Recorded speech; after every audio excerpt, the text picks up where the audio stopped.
Good morning and welcome to Madrid Platform, those that are here in Madrid and those that are listening to us in any part of the world.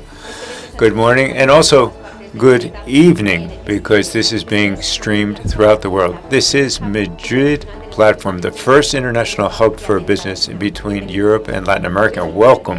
This is the first day of a 3-day seminar.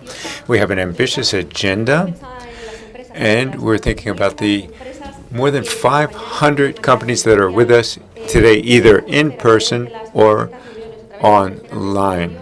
You'll get to know them through the different seminars and workshops, and you'll get to know the reality, the tools, the trends to carry out your business on both sides of the Atlantic. My name is Celia Lueches. I'll be with you for these 3 days, so anything that you'll need, I'll be here to help you out. I'd like to begin reminding you that we are still in the midst of a pandemic, and we're doing everything we can to make sure that this platform is safe. You'll see that after about 2 hours, we'll have some people come in to clean the room, and we have different security people here as well. This is one of our priorities, however, to keep things safe. So I'm going to ask you to be very strict in your times. This is the only way that we can control any too many people building up at one time. Remember that everything that is happening here in Madrid Platform is being streamed on our webpage and also through the social networks. We have a hashtag Madrid Platform, and I encourage you that if you have any interesting information to share that through the hashtag Madrid Platform. We have simultaneous interpretation, English and Spanish, and I don't want to go on any longer. Just thank you to the town hall and the more than 70 companies who are sponsors and strategic partners. I can't name them all, but thank you so much for the effort that you've made to make this international event possible. We're going to begin now in this first session. It's 10 o'clock here in Madrid. In this first international seminar of financial instruments and internationalization. Many times we talk about how important it is for companies to come about, to grow and so forth, but for some of the big companies, it's easier. It's more difficult, however, for the smaller companies, the SMEs. That's why today, in this first session, we're going to talk about the instruments, the financial instruments that these SMEs have, public instruments, I should say, so that they can do business outside of our frontiers. That's why here in this first panel, I'm going to present our moderator, Maria Rodriguez de la Roa. She's Director of Information in ETHEX. This is this export company and part of Spain. We also have José Luis Corbelo. He's the president of Cofidis Investment and Development. Fernando Salazar. He's the president of CESCE, the insurance company in Spain. Jaime Acaide. He's the deputy director general of financial support for internationalization of the Ministry of Industry, Commerce, and Tourism. And also Jose Bayon, he's the CEO of ENISA. So here they are. Thanks very much, and welcome once again to Madrid Platform. Good morning to everyone, and welcome to this first workshop on financial instruments to support internationalization and to support business activity, including the insurance for export credit. Now, we're here not only to support exports and investment abroad, but also financing is important for competitiveness against foreign markets. Now, to do this today, we are happy to have several panel members that know very well these financial instruments for internationalization, and they're going to talk a little bit about how they can support companies, especially SMEs, in their growth process, in their doing business abroad, and also innovation. the first, we're going to begin today with all. They all are very familiar with these financial instruments, and they're also very familiar with Latin America. Therefore, it's going to be great to have them here, and they can take a close look at this relationship, a good look at Madrid as the hub between Europe and Latin America and other regions. The first, here's Jaime Alcaide. He's the Deputy Director General of the Financial Support for Internationalization from the Ministry of Industry, Commerce, and Tourism. He's an economist. He's specialized in financial instruments for financing abroad, and he works in the private and public sector, both in Madrid and in the economic offices abroad. He's going to talk basically about the FIEM to support companies for export and direct investment abroad. On my left, I have Fernando Salazar. He's the president of CESCE. This is a credit for export credit insurance company. He's the executive vice president of ICES. He was the director general of the financing institution. He worked in FOMIN, the multilateral fostering of credit for the development bank, and he's also worked in different countries between 2012 and 2016, for example. He was worked in Brazil.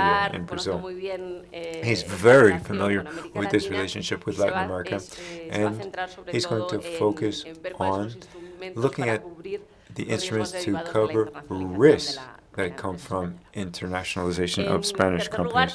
Third, we have José Luis Corbelo. He's the president and CEO of COFIDES. This is the company that supports financing abroad. He has a doctorate degree from the University of California, and he's going to focus on Latin America. He was the strategic vice president of development and political policy in the Development Bank in Latin America, and he was the head of the unit of FOMIN, also the development of small companies. COFIDES is a state company to facilitate financing over the medium and long term for feasible investment projects abroad. And lastly, we are very happy to have Jose Payón. He's the CEO of ENISA, an innovation company that many of you are familiar with. He's an industrial engineer from the University of Munich. He has experience in the private and public sectors, and ENISA is one of the instruments that the state has to finance innovating entrepreneurship project for SMEs. So he's very familiar with this whole ecosystem of entrepreneurship. So the first question that I have is very general, and it is, what are the different modes that you offer, that these different entities offer for SMEs? Jaime, I'm going to ask you, as the Secretary of State for Commerce, to say what you can offer companies that are trying to internationalize. Thanks very much, Maria, and first of all, thank you to Madrid Platform for being inviting me here today. Logically, for the Secretary of State for Commerce, our main objective is to support the internationalization of the economy of Spanish companies as the driving force of the economy and employment. And at our DG for investment, in coordination with the different commercial offices abroad, in about 100 countries, and in coordination with the rest of the support institutions, such as those that are here with us today, we are trying to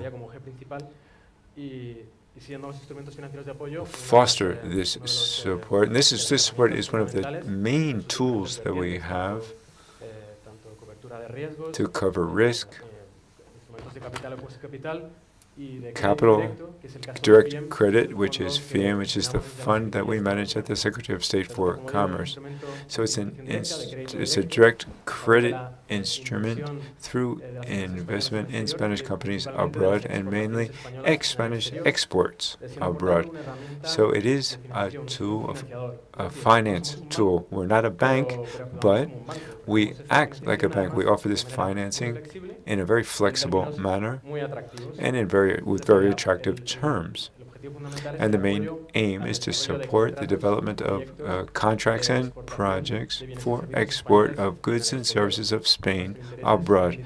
And we want to facilitate the moving forward and developing, and also we look at country margins, the interest of margins for Spanish products and services, and the beneficiaries of this financing are public and private institutions, foreign institutions, non-residents of all type. And in terms of export, we're talking about the purchasers, the buyers of these export contracts, Spanish export contracts. And the Spanish exporters also benefit from this financing because this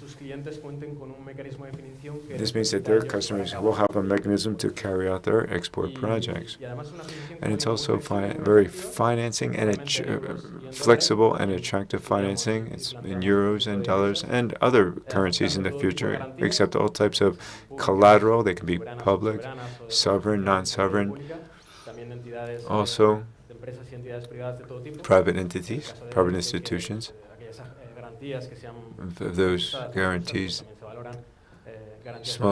when the guarantees are small, we also accept other types of guarantees. And we try to be flexible for this financing, and for the foreign buyers of these Spanish contracts, we offer them the possibility for attractive financing as well. In terms of for the terms of the loan and interest, and also for the Spanish exporters, they can facilitate this financing to their customers,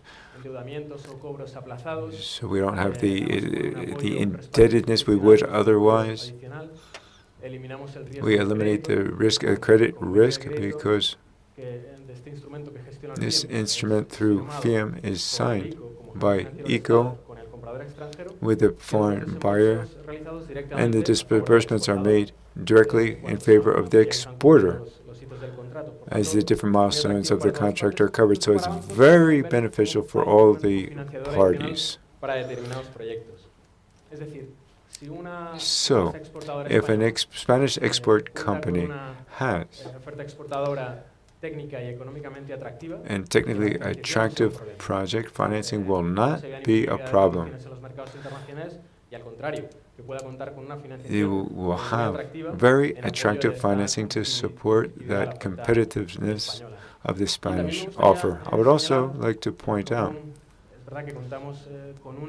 since we have the different complementarity here, exports play an important role. But when the banks get into financing, and if they have this risk mitigation part, this can be covered with these other instruments. But if there are certain segments where they don't have this sort of financing, which is the case of SMEs, where their contracts are smaller, or they don't have a long credit history, and especially when there's restrictive credit, that's where FIAM can really play an important role. Especially in recent years, we've started up flexible support lines for SMEs and segments, and sustainable support, multilateral financing. So these projects do have this very attractive support. In the case of SMEs, it's been really a paradigm since this line of credit has been in force. We've seen just last year in 2020, for example, we had more than 25 operations with small companies. Small companies in FIAM can finance all types of projects. We had 200,000 euros to more than 20 million euros. In the case of the small SME projects, €500,000, 1, 2 million. Last year we had around 25 projects, and we'll already be past that figure by the midpoint of this year. So companies years ago that didn't have this type of financing for export now, where there could be restrictions or less appetite by the banks for smaller operations, given the fixed cost of financing and so forth. Well, they can, in FEAM, they have this very attractive tool in many different sectors and different types of customers. It's very flexible and very attractive. Thanks very much, Jaime. I think it's important that many times the companies, the SMEs, are looking for financing to finance themselves. The interesting here for FIAM is that they can finance customers and buyers as well. So this is an idea that I didn't mention at the beginning, and it's very relevant to have this institutional support that you talked about, especially in certain countries. This institutional support is a support given by all 4 institutions that we have here, accompanied in this internationalization process, so it's very useful. Fernando, you at CESCE, CESTE, can you talk a little bit more about your insurance activity linked to export credits?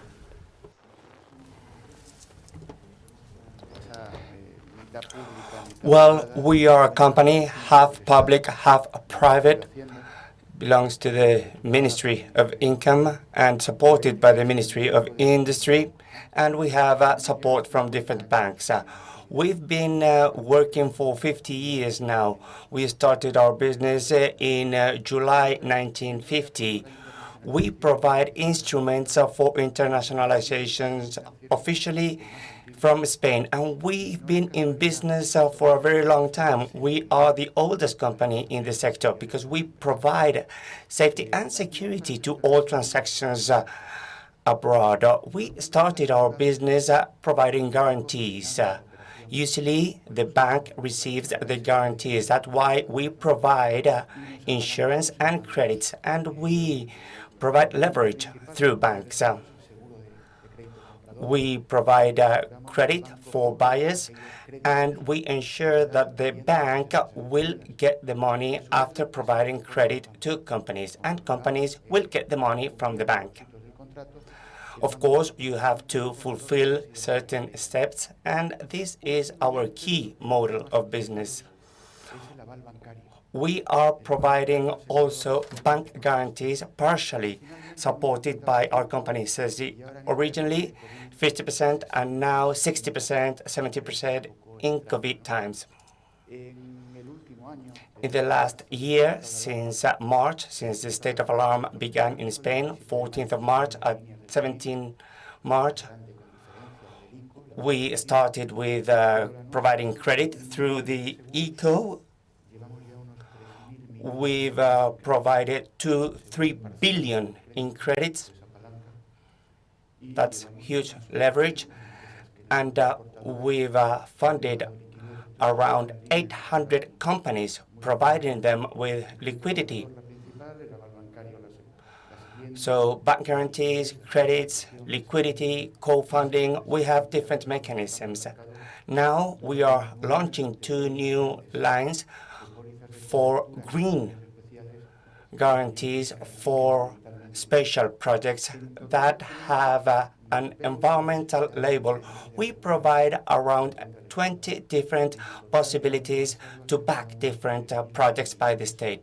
We provided 3.1 billion euros last year in order to provide guarantees for around 13 billion euros in contracts for Spanish companies.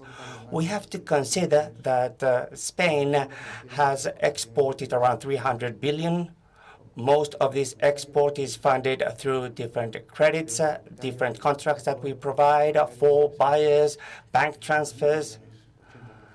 300 billion, 80% of that has been funded. We provide official instruments and around 6 billion a year. 2% of the funding. We are the 2% that is provided where there is a market gap. In those countries where funding is complicated, where there are many risks, where there is no market, that is where we provide a value added. That 2%, which is absolutely key.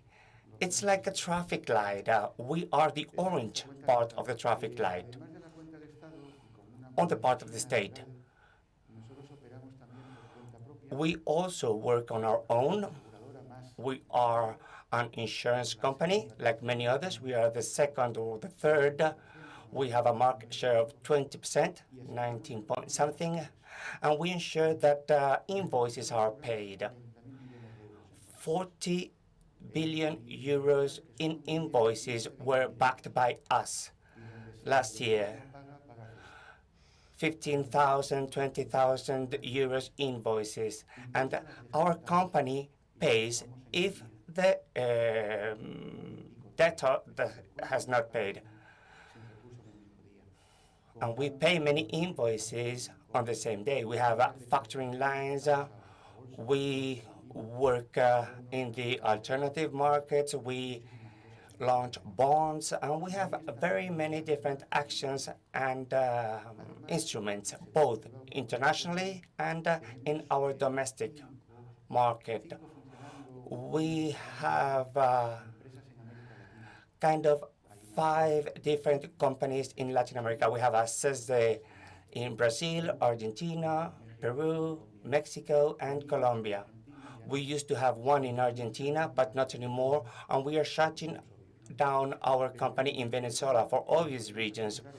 All in all, we can ensure that invoices are paid locally for construction works, providing guarantees with a global vision. We provide global guarantees from Spain and from Portugal, but we adapt everything at the local level. For example, imagine Arequipa. We provide the backing that the town hall of Arequipa needs, and the same applies to other different cities. We have a company called Informa, which is playing a leading role. Informa knows everything. They have information around 400 million companies because it's part of the Alambraste network. Everything is digitalized. I am absolutely impressed. It is updated millions of times a day. So that is what we do. We provide insurance backed by the state. That is our essence. We provide insurances and guarantees both in Spain and Latin America, and we provide information on customers and providers through the Informa network. Well, we are at ISEX, and we provide support in their internationalization process, and we very often see that we have to provide many guarantees, and we try to be very close to our customers. In some countries, we are a bit more afraid than in others, but it is always interesting to talk to SESDE beforehand and to have a look at the reports because they have a lot of information, because it is important to know your business partner. You have to know their financial and their funding history too. So thank you very much, Fernando. Let's give the floor to José Luis Curbero, President of COFIDES, for funding abroad. COFIDES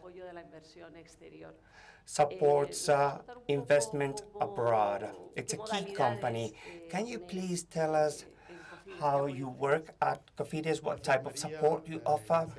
Well, thank you. Thank you, Maria. Thank you, all participants. Good morning, good afternoon, good evening, depending on where you are connecting from through streaming. COFIDES is the Spanish company for funding abroad.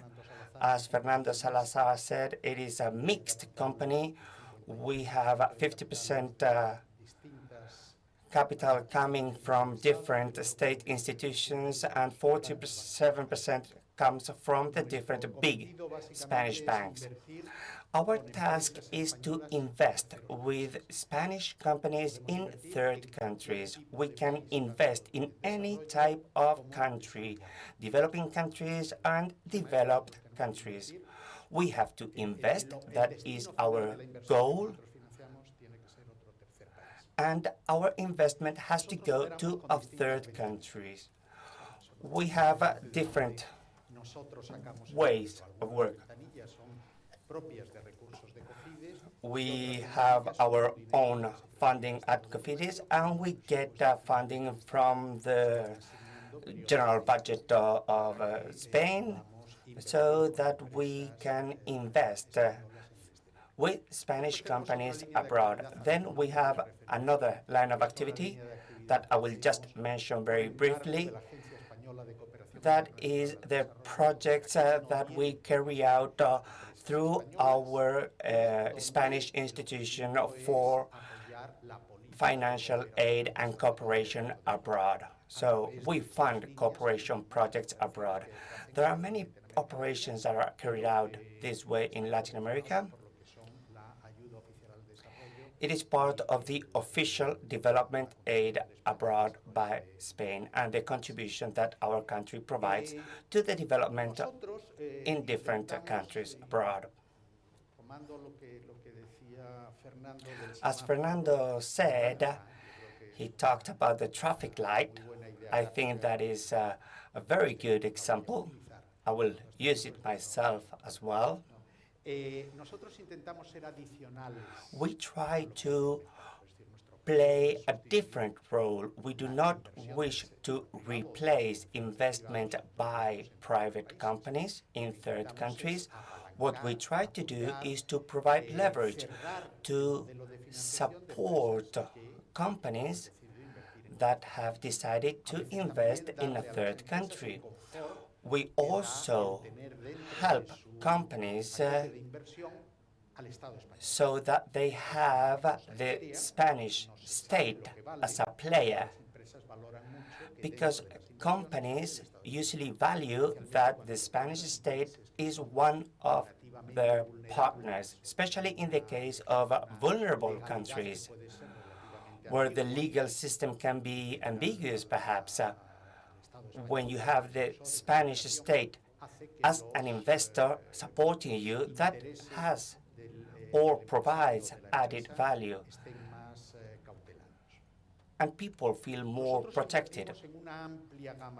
We invest in a whole array of projects. We invest a minimum of 75,000 euros to a maximum of 40 million euros.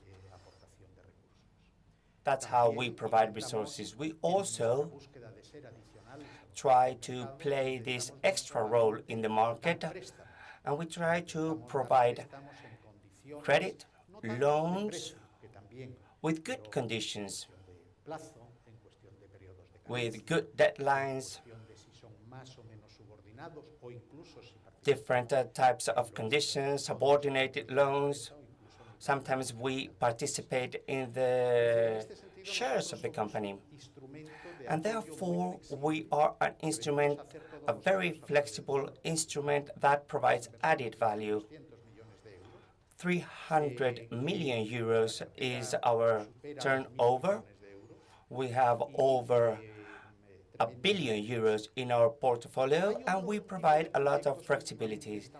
We have other projects which are very relevant for Madrid platform. Spain is a platform for investment in Latin America, as we all know. Recently, and forming a consortium with some sister companies in other countries, we are also funding projects by companies that are originally from a third country, but which have a department to invest in Latin America, which is located in Spain. And we have several examples in Spain, and we have funded through companies with colleagues in other countries, different projects, considering that this department is a Spanish department in Spanish company with, for example, Spanish technology, Spanish human resources, Spanish actions abroad. Companies that are considered Spanish companies or Spanish and German companies or Spanish and French companies. Honestly, I think this is a very appealing area of work, and we are going to focus on this area in the coming months. I think our work is very good in order to develop a Spanish hub, Spanish platform in Madrid in order to provide investment in third countries, and that is all on my part. José Luis, yes, this idea of the hub is very good in order to encourage companies to come here, to put in place their own operations, not only Spanish companies, but also companies that have an interest in Spain. We have to continue to look for synergies and try to find new ways for these companies to do business. It is always very nice to talk to you and to listen to you talk about entrepreneurship. You know the innovation ecosystem very well here in Spain, the most recent developments. So we would like to know your vision regarding this collaboration between the public sector and the private sector. I would also like to know our capacity to attract more startup companies for other countries so that they do business here in Spain. Well, thank you. Thank you very much, Maria. Good morning to all of you. I would like to thank Madrid Platform Organization for the organization of this event in these difficult times. José Luis, Fernando, and Jaime have been partners for a long time. ENISA plays a different role because we are not specialized in internationalization. But of course, when you talk about innovation, you have to consider the global market. And regarding your question, Maria, I do think that we have to talk a little bit about ENISA. It is adscribed to the Ministry of Industry, Commerce and Tourism. We have their support, especially by the SMEs department of this ministry. We are a state company. We are not a mixed company as Cofides and SESE. We are a public company and supported by the Ministry of Industry. We provide support to SMEs. We've been doing that since 1982. And since the year 2004, we started to provide loans for innovative projects by SMEs. It is also true that it is a key instrument. We have investment more than 1.1 billion euros, 7,000 loans, hundreds of companies. We play a leading role in different sectors, companies such as Cabify, Wallapop. We work in all innovation sectors and with different companies, startups, and we also work with SMEs that have been doing business for a long time and that they continue to innovate. All these businesses, as I said, reflect the economy that is playing a leading role in our new market. So we are working in a global market. Many companies are exporting their goods and services abroad, and these companies reflect the growth of entrepreneurship in Spain and the innovation sector. In the last 15 years, after the 2008 crisis, the economy has changed, entrepreneurship has changed, Spain has changed too. Very different factors have converged, and entrepreneurship in general has changed too. It is not only about launching new companies, because SMEs also innovate. There is also open innovation. We have venture capital by different associations, by the administration too. So these last few years have been decisive.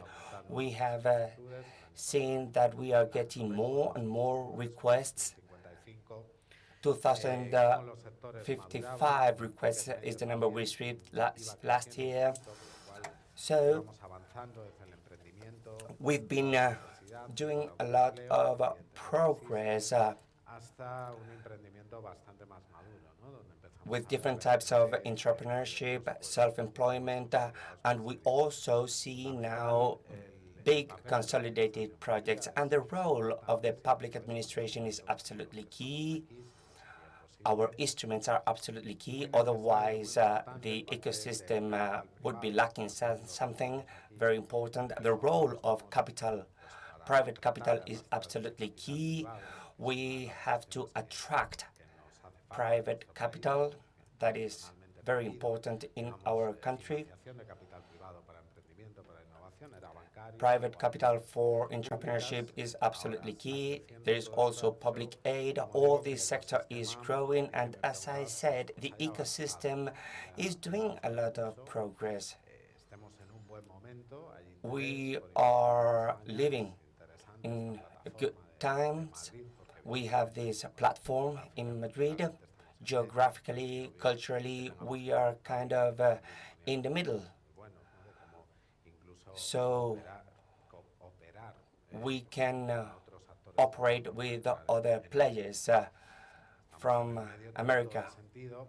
So geographically, we are very well located, and it is very important that we continue to work together. When we talk about entrepreneurship and innovation, it is very important for our companies to go abroad. This is a role that ISEX also plays very well. But we also need companies to come here to Spain. We need to attract talent too, because we have to be capable of attracting companies, talent. The Spanish strategy for entrepreneurship and innovation is very good, and the recovery and resilience plan is also very important. It is a very big opportunity for all of us. After this healthcare crisis, we have to do more. We are going to get money, funding, in order to favor a better ecosystem that attracts talent, innovation, because we have to provide different funding instruments for all types of companies. We have to provide funding so that companies can grow. I think this is the situation we have now in terms of entrepreneurship. Things have evolved a lot.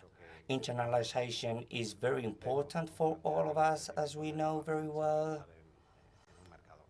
We have to think in terms of a global market, and therefore it makes sense that the companies we are funding, which are quite small sometimes, can go abroad. Sometimes we provide only 75,000 euros funding, and sometimes million euros.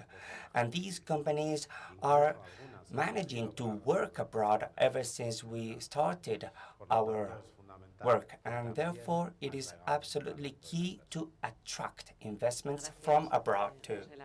Thanks, Jose. Very interesting. As we often say, some companies are born global,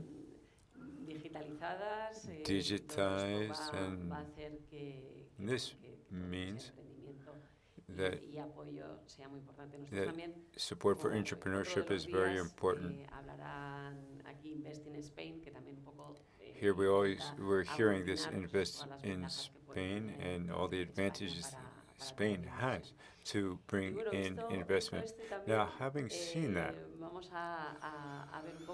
we're going to, with all the change, digitization, sustainability, innovation, how the pandemic has changed everything. I want to know your opinion now. Here, like in a panel discussion, Fernando, maybe you could, since you're looking at risk, do you see changes towards Latin America? Is there more interest in Africa? How do you see, and maybe Jaime, you could talk about at the ministry, do you see a change towards Latin America and other countries or different sectors? How are you saying this? And then Jose Luis, also you as an entity that supports investment, maybe you can fill out with Jaime's vision. Thanks, Maria. In the case of FIEM and its support in Latin America, what we're seeing are the trends are related to what I said before about the SMEs in Latin America. It's a very important region for Spanish investment, Spanish exports, and FIEM is also very important. More than a third of the FIEM support targeted that region, Latin America. In the case of SMEs, what we've seen has been increasing. In 2020, more than half of the support to SMEs went to Latin America, and in the first half, or this year so far, and what we foresee for the first half, it's going to be about 80% of the support and number of operations and in volume. Why? Well, because Latin America is very important for the SMEs because it's often the beginning point. It's, in other words, the first steps abroad. It goes to Latin America first. And as I said, these are small investments. Maybe in the past they would have difficulty finding financing for their export projects, but now, in recent years, given this context with COVID, but even before the financial crisis, there was restricted credit, and so it was more difficult. But now it's easier to get this financing through FIEM, and it fits very well for SMEs and all types of sectors. We have capital goods, information communication. I'm talking about all types of profiles. SMEs. In SMEs is mostly capital goods, all types of industrial goods and economic goods. And then maybe the bigger projects were affected more by the pandemic, but the smaller projects have been going forward, but they need this institutional support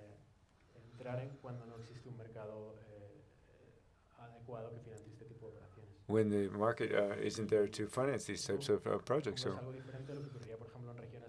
this is different from what is happening in Africa, for example, where we have private and public objectives that have to do with trade policy and so forth, but the SMEs are really focused, or our support for SMEs is really focused in Latin America. And it is increasing. Thank you. Thank you. Jose Luis, what can you tell us? Well,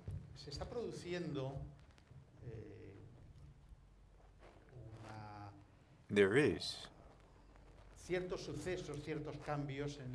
a bit of change taking place in the geographical distribution of investment, especially investment that has public aid involved.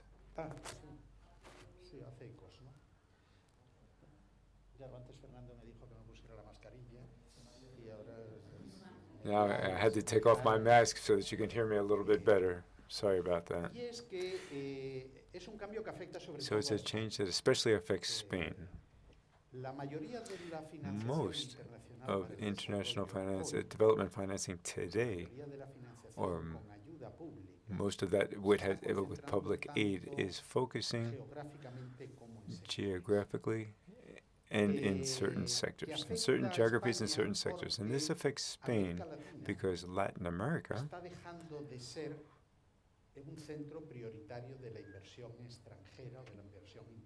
is no longer a focus of international investment. If we look at Europe, where Europe is investing most of European resources, or the World Bank resources, or bilateral or bodies, there's an important part that's under China, under the control of China. And there's another important segment of those resources that is going towards Africa. For example, resources, European resources to Africa over the next 7 years for Africa is 7 times greater than what was devoted to Africa prior to that. Now, this is mostly due to the foreign policy of Spain. What is going to Latin America has remained the same. This has been Spanish policy. That's good, but we're seeing that there is a change of focus in the targeting of international investment with that it contains public support. So, but there is certain sectors. The fight against the climate change, for example, is a sector receiving more support. The photovoltaic and wind energy, the agro-export sector, and also sustainable infrastructures. Now, Spain, luckily, is very well positioned in all of those sectors. This hasn't been premeditated, but the fact is that Spanish companies are very competitive globally in all of those sectors, everything that has to do with the climate change and working against those changes, everything that has to do with sustainable infrastructures, water, electricity, etc. Therefore, we have to have these 2 vectors in mind, 2 vectors that are compensating one another. On the one hand, Latin America is no longer the main focus of international investment, but it continues to maintain its position, especially with Spain. And then there's a growing trend, and there will be increasing growth in financing to Africa. And I think companies need to know that this dynamic exists. And then I would also say that our role as a hub with Latin America is important. But also with Africa. In other words, there's a lot of companies, Brazilian companies, for example, that interact directly today with Africa. Spain and Portugal are 2 places where Brazilian companies, or by extension, multi-Latin companies, can use Spain as a hub for investment. And finally, I think that our challenge, Spain's challenge, is not losing, but rather to gain positions in Africa without losing what, for Spain, since the 80s has been its natural market in Latin America.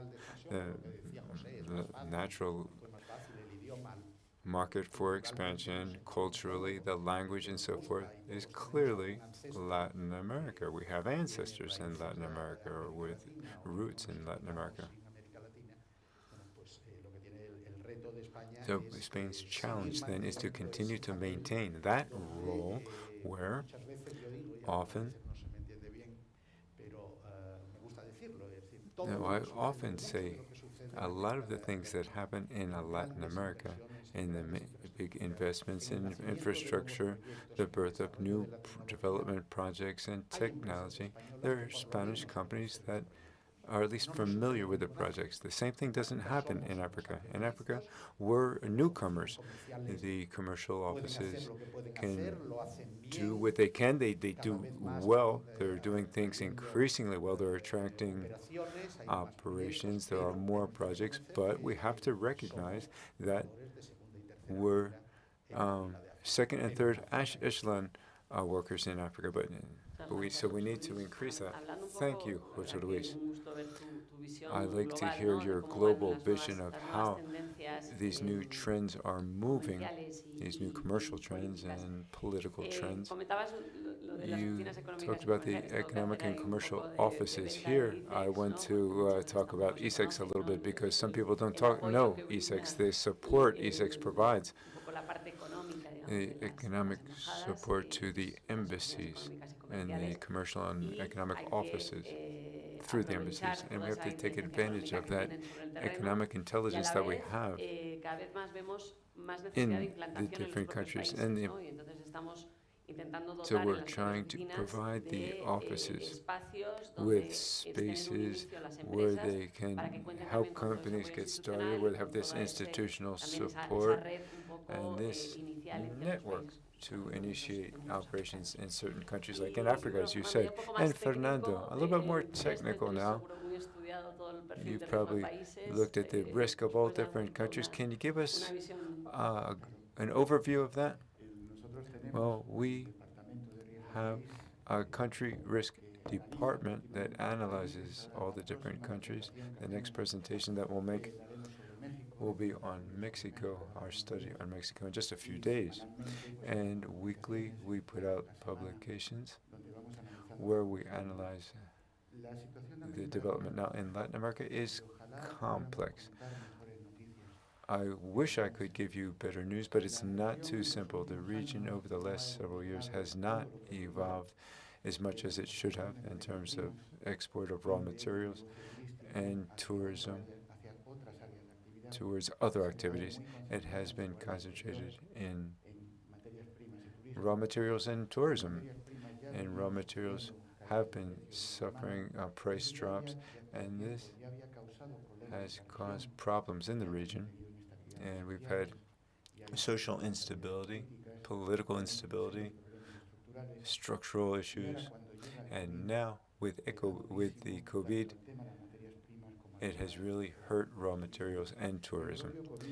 COVID has really affected the region a lot. We are very concerned with India, but India, we have that huge population. When you look at in terms of ratios in countries like Brazil, we have mortality rates of almost 2,000 people, deaths per 1 million, 200 out of every 100,000. That's what we have in terms of the incidence, not mortality. Just you can see the huge difference. So COVID has affected the healthcare situation, lack of vaccines, and the countries that are doing better are Costa Rica, Chile, and Mexico in terms of vaccinations, but the others are very behind. And impact on tourism and raw materials. This has meant that foreign trade has decreased by 13% in Latin America. And GDP, 7% fall, compensated only partially with public aid. The stimulus packages in Latin America have not surpassed the 3% GDP. Maybe Brazil and Peru, they've reached 10% of GDP, just to give you a benchmark. So it's not easy to compare, but in Spain, we're talking about 20% GDP in these aid packages, and they're around 3%. So that's the situation. It's been very difficult. Now things are starting to change. The raw material prices are going up again. The Biden administration has turned the situation around in the United States. The United States is now growing strong. It's the market for the zone, and now we do see better perspective. The IMF, the predictions of the IMF are improving, and for the region, and so they're talking about a little bit more than 5% growth this year, and 3%, a little bit more than 3% for next year. But it is a complicated situation in Latin America, and so we hope it does evolve better. Now, Latin America also has a very deep relationship with Spain. That's clear. It's a historic relationship, cultural, emotional relationship in Jose Luis. It's a family relationship. We, Salazar, we're from a small town in Jaén, and I have family here in different parts of Spain and in Buenos Aires that went there in the 50s and 60s. And if I look at other people's families as well, many families have family in Latin America. But it's never been an export relationship with Latin America. Most of Latin America, the relative weight of Latin American exports from Spain is very small. Actually, the first market outside of the EU is the United States and Morocco. And the Latin American market is further down the line. It's about 3% or something of Spanish exports. But it is a relationship of investment. We've invested a lot in Latin America. About 70% of the IBEX companies are present in Latin America. 20% of the invoicing of the IBEX companies is from Latin America. And 30% of their profits are from Latin America. So we're the second or third investor in most of the countries. In Brazil, where I was stationed, that was the #1 investment site. That was replaced by the UK and then the United States, but it's among the first. So our relationship is one of investment. Now the new relationship, and this is the purpose of this event, is the role of Latin America, of countries that want to internationalize, companies that want to internationalize. So using Spain as a basis for business in Europe, in the Mediterranean, and as Luis said, also in Africa. When I was in Brazil, I worked very hard to bring a big Brazilian company to Spain, and they did settle in Spain, and now they're working in the Mediterranean area and in Morocco. So we're a big base for operations. We offer many things here in Spain. Like I said, invest in Spain. So we offer legal certainty, trade treaties with Latin America to avoid dual taxation and so forth, social security, physical security also, with crime rates that are much lower than in Latin America. In Brazil, somebody put a pistol to my head, and I didn't die because they didn't pull the trigger. There's a network, all kinds of networks here in Spain. Spain offers a lot of attraction for investment, but the situation in the region is not optimal, and we hope that it does improve, and we hope that it evolves. It won't be homogeneous development. Some countries will develop more than others. There are more dynamic countries, Peru and Colombia, for example. There are bigger markets, even though they're not doing great and their governments are not the best, like Brazil or Mexico. I don't want to get into trouble here, but there's other countries that are more difficult, like Venezuela or Cuba. But there are differences between them. But they're not homogeneous, but we do hope that this is a strong recovery year, and where we can, and we hope that Spain is there.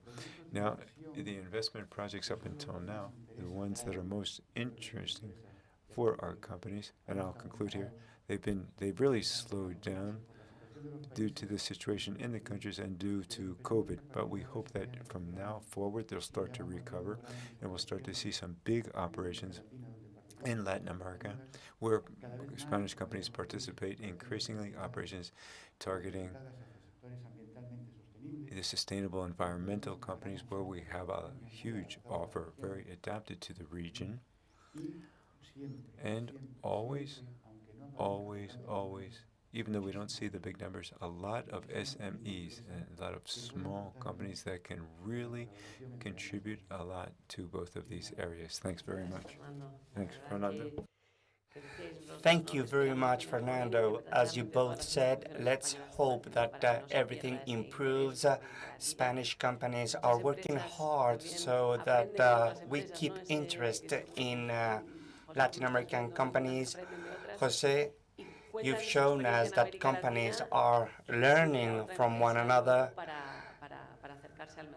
in order to get closer to the Latin American region.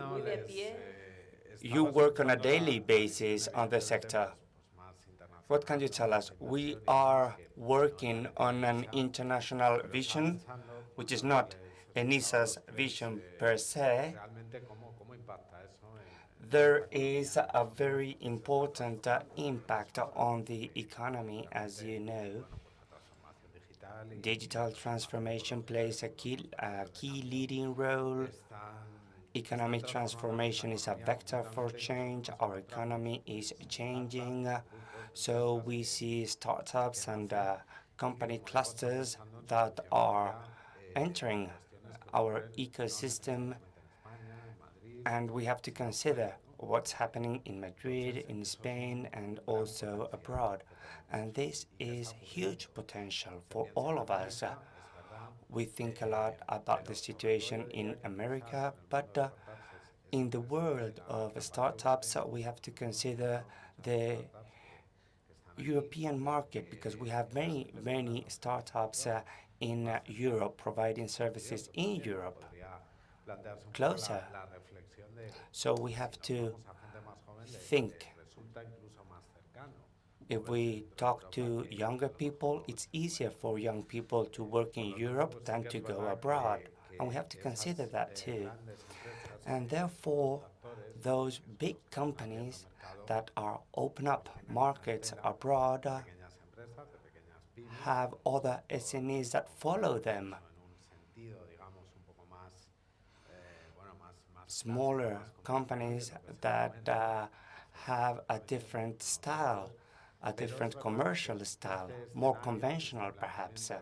But as you said, we have to consider that we are in a new economy and that we are overcoming very many barriers, and the situation is changing.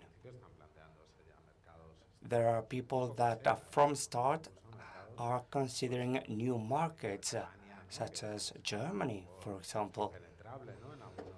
It's difficult to enter the German market, but some companies have the courage to do so from scratch.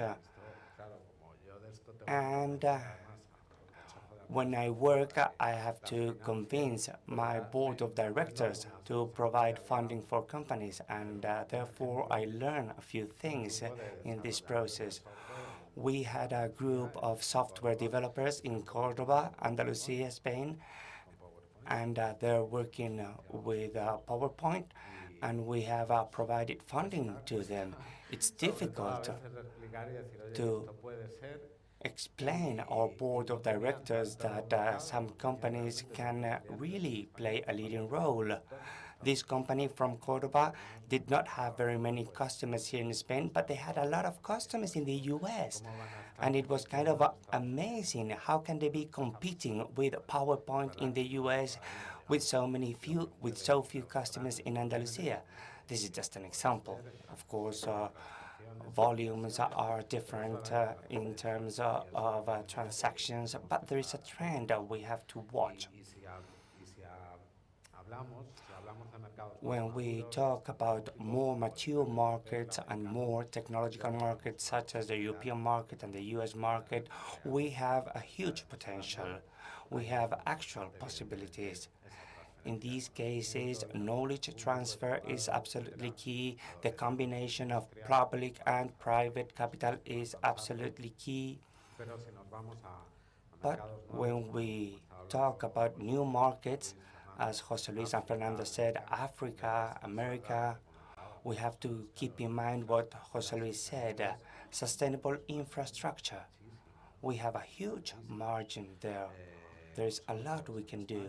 Consortia in Spain, in the field of energy, in the field of agriculture. Now we have a line of work. We are working with the Ministry of Agriculture in order to invest in this field. And many of the solutions that are being applied are actually working. We are working with water companies here in Spain for water treatment.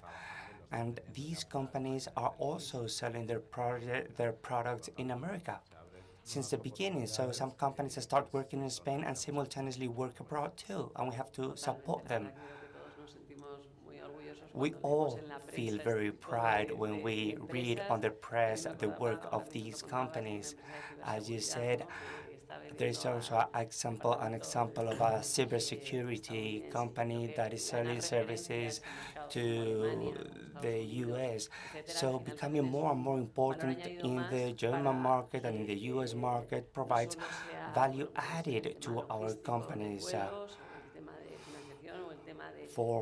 in terms of funding, considering our cultural relationships, because Spain has to be a hub in order to attract companies, innovation, and this is a key element so that Spain and Madrid can play a leading role working as a platform.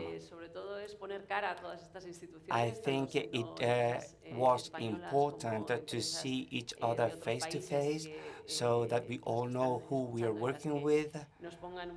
Many companies are working with us. We want them to know who we are. We want people to know that we are providing support to Spanish companies, but also to other types of companies from other places, in order to see how we can support all companies so that they can be located here in Madrid. I would like to thank you all. I don't see any questions posed by the audience. Would you like to make any more remarks? Would you like to say anything else? If not, I would just like to tell you that we are fully available. We will publish everything on our web pages. Everything is already in our web pages. You have the email addresses of our co-workers and the different companies so that you can get in touch with everyone. So thank you to you all. Thank you to Madrid Platform. Thank you, Maria. Thank you, José Luis Fernando, Jaime, and Jose, for your explanations, for all the possibilities you have mentioned for SMEs.